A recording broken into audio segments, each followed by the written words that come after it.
prayer. In the name of the Father, and the Son, and the Holy Spirit, Amen. Our Father who art in heaven, hallowed be thy name. Thy kingdom come, thy be done on earth, as it is in heaven. Give us today our daily bread, and forgive us our sins, as we forgive those who sin against us. Hail Mary, full of grace, the Lord is with thee. Blessed art thou among women, and blessed is the fruit of thy womb, Jesus. Holy Mary, Mother of God, pray for us sinners, now and at the hour of our death. Amen. Glory be to the Father, and to the Son, and to the Holy Spirit. May Almighty God bless us, the Father, the Son, and the Holy Spirit. Amen. Okay, gentlemen, duties and responsibilities on board the ship. Master. Master. Number 1. Overall command. He has the full authority over the ship at all times. Makes final decisions on navigation, safety, and operations. Second, safe navigation. Ensure the ship is navigated safely and efficiently. Monitors weather, routes, charts, and hazards. Complies with rules like the IMO regulations. Third, crew management. Supervises all officers and crew. Ensures proper training, discipline, and welfare. Assigns duties and ensures smooth teamwork on board. Fourth, safety and emergency control. Responsible for safety of life at sea. Ensures drills and safety equipment are up to date. Cargo operations. Ensures cargo is loaded, stowed, and discharged properly as directed to the chief officer. Prevents damage, loss, or hazards. 6. Legal and regulatory compliance. Ensures the vessel follows international and local maritime laws. Maintains ship certificates and documents. Represents the ship in legal matters if needed. 9. Company representation. Act as the link between ship and shipping company. Follows company policies while ensuring safe operations. Okay, next, Chief Officer. Chief Officer is the second in command. He is the head of the deck department and is primarily responsible for the cargo operations. He is in charge for creating a stowage plan, monitoring the loading and unloading of the cargo. He is in charge of the deck maintenance. He is the one giving the job order to the ratings and also ensuring that the job is well done. He is also the designated safety officer on the vessel. Okay, next, Second Officer. Second officer or second mate is a licensed deck officer responsible for navigation, passage planning, and maintenance of navigational equipment.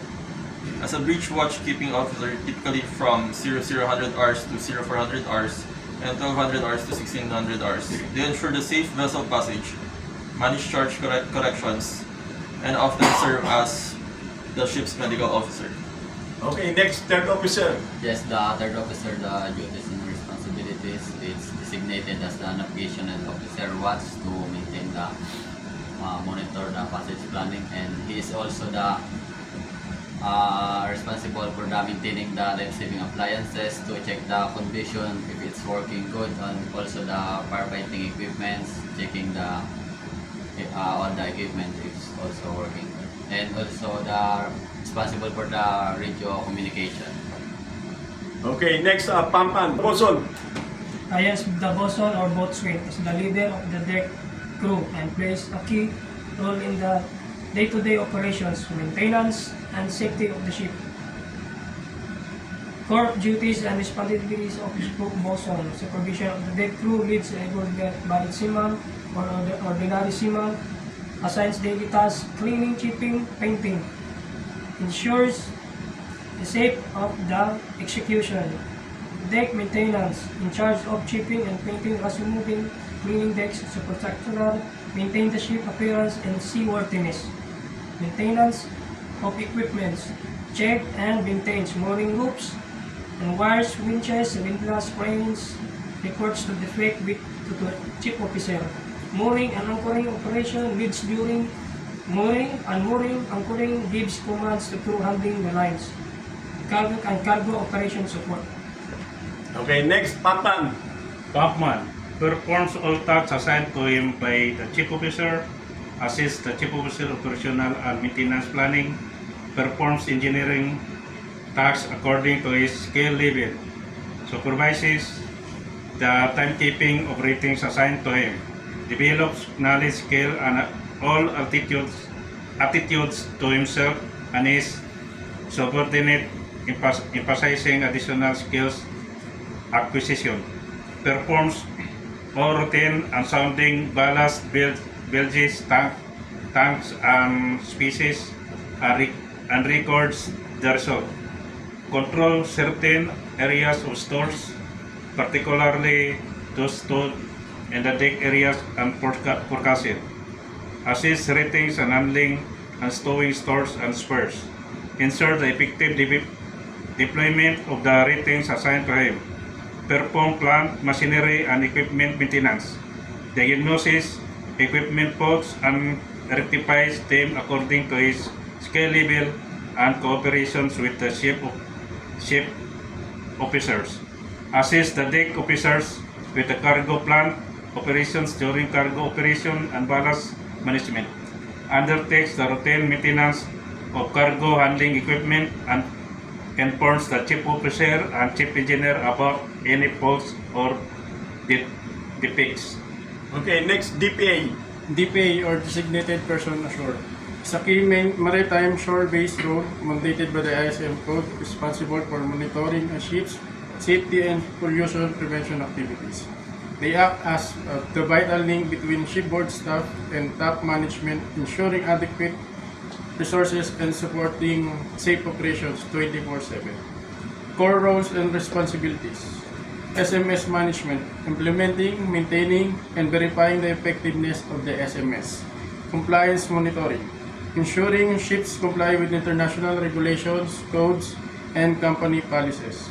Communication link, serving as the direct link between crew members and the highest level of management with the authority to report directly to them.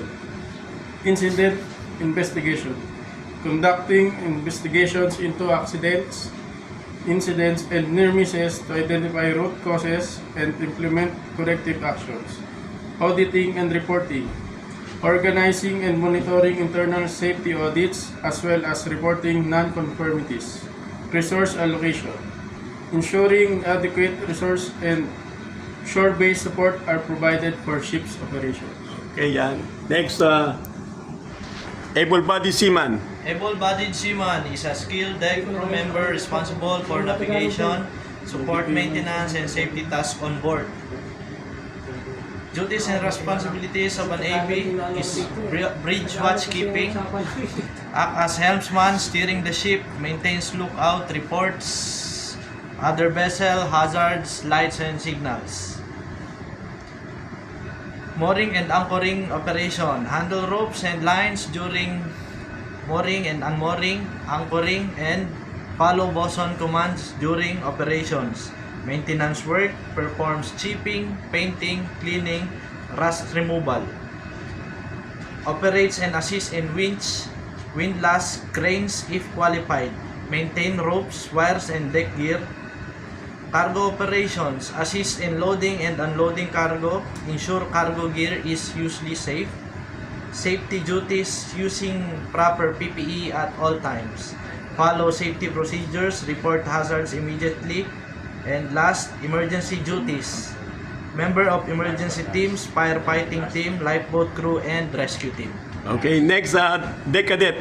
Deck Cadet. A Deck Cadet is a trainee officer responsible for assisting senior officers with navigation, watchkeeping, cargo operations, and maintenance.